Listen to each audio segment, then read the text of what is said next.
All right, welcome to The Explainer. Today we're going to dive deep into neuroscientist Kevin Mitchell's book, Free Agents. We're going to tackle, maybe the oldest question there is: are we actually in control of our own lives? Or is free will just a comforting story we tell ourselves? I mean, really, think about it for a second. Did you consciously weigh all your options and then deliberately decide to click on this? Or was that click just the inevitable result of, well, your genes, your past experiences, and the chemical soup sloshing around in your brain right now? Just the final domino falling in a chain that started long, long before you were even born. So we've got this real conflict, right? On one hand, it feels like we're in the driver's seat. We experience ourselves as agents, people who make choices and make things happen. But on the other hand, there's this really powerful scientific and philosophical argument that says that feeling, well, it's just that, a feeling, a neat little trick our brain plays on us to keep us going. And look, this debate is not new, not by a long shot. It kicked off way back in ancient Greece, really picked up steam during the Enlightenment with this idea of a clockwork universe, and then just exploded in the 20th century with genetics and neuroscience. And just last year, the intellectual fireworks went off again. Two huge books landed on completely opposite sides, Robert Sapolsky arguing we are completely determined, and Kevin Mitchell making the case that we are, in fact, free agents. Okay, so to really get what Mitchell is arguing for, we first have to understand the powerhouse argument he's up against. And that's this idea of a clockwork universe, an idea completely governed by determinism. So what is determinism, really? It's this idea that every single event is basically forced to happen by everything that came before it, all following these unbreakable laws of nature. From this point of view, the Big Bang was like the first push on a very, very long line of dominoes. And everything, a star exploding, a planet forming, you choosing coffee over tea this morning, it's all just another domino falling in that chain.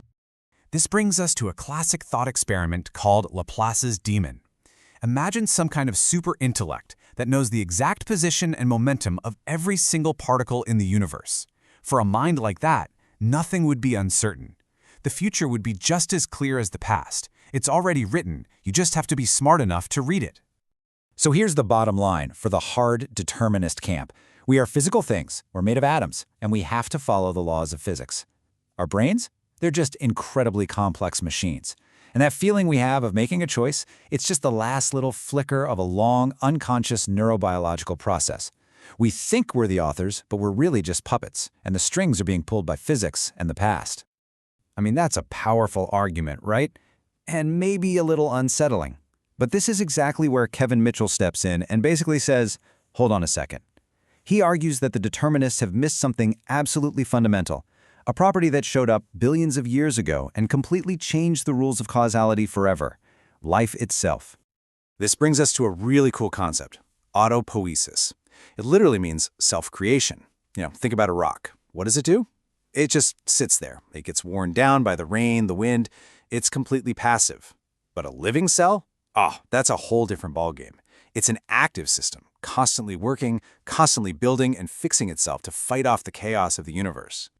And this journey, from just passive chemicals to this active, self-organizing thing, that is the big leap. The second a system started working to keep itself going, it developed a purpose, a goal, just to keep existing. And that right there was the birth of agency. All of a sudden, things weren't just being pushed around in the universe. You had agents striving for something. And this is really the core of it all. Even the simplest little bacterium is an agent. It doesn't just react to things, it acts. It senses what's going on around it, and it behaves in ways that help it survive and reproduce. This introduces a whole new type of cause into the universe. It's not just physics anymore, it's biology with a purpose. Okay, so if one little cell can be a real agent, what happens when you get trillions of them working together in something like, a human brain? Well, that sense of agency doesn't just go away. It gets turned up to 11. So on one side, you have the reductionist view. The brain is just a super fancy computer, running code written by your genes and your life experiences. But Mitchell's agentic view, it's totally different. He says the brain isn't just processing information, it's a possibility-generating machine. It's constantly creating different futures, imagining scenarios, and then evaluating them to decide what to do next. Now, this is a huge mental shift. See, the determinist argument is all bottom-up, right? Atoms push molecules, molecules make neurons fire, and poof, you have a thought. But what Mitchell is saying is that in a living thing, causality flows top-down too. Your goal to learn a new skill, that high-level abstract idea, it actually reaches down and physically rewires your brain, telling your neurons which new connections to make. Your goals, your beliefs, your values, they aren't just results, they are causes. You, the whole person, are a cause. So all of this brings us right back to the big question. If we accept this biological view of agency, what does it even mean to be free? Mitchell argues we got to toss out the old, mystical definitions and get a new one that's actually grounded in biology. Okay, let's get one thing straight right off the bat. When we talk about freedom, we're not talking about magic. It's not some spooky supernatural power that lets you defy physics. Free agents are still physical systems, and we have to obey all the laws of nature. The argument isn't that we break the rules of the universe, but that we've evolved to harness those rules for our own purposes. So what Mitchell puts on the table is this new definition. Freedom is a biological ability, something that evolved over millions of years. It's the capacity to act on your own, to come up with new options, weigh them against your own internal goals and values, and then pick one. It's the power to be a genuine cause in the world, to be the author of your own behavior. And this quote really just nails the whole idea. Instead of being puppets with strings pulled by our past, we are complex, autonomous beings that have a real say in what happens next. We are, in a very real biological sense, the authors of our actions. And that leaves us with a really powerful and kind of personal final thought. If we are genuine agents, then our choices matter a lot. They don't just decide what we do in the moment, they literally decide who we become over time.